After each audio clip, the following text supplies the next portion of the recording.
मोदी जी, इमरान खान को शिकायत है। उन्होंने बताया कि मैं जब प्रधानमंत्री बना तो आपको फ़ोन किया, आपसे उन्होंने कहा कि मैं पठान का बच्चा हूँ, सच बोलता हूँ। इमरान खान से मैं पहले भी मिला हूं, विस्तार से मेरी बातचीत भी हुई है।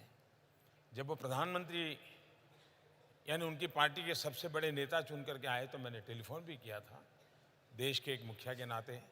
और तब भी मैंने उनसे कहा था, देखिए इतना बार हमने लड़ाइयाँ लड़ ली, हर बार आपकी पिटाई हुई।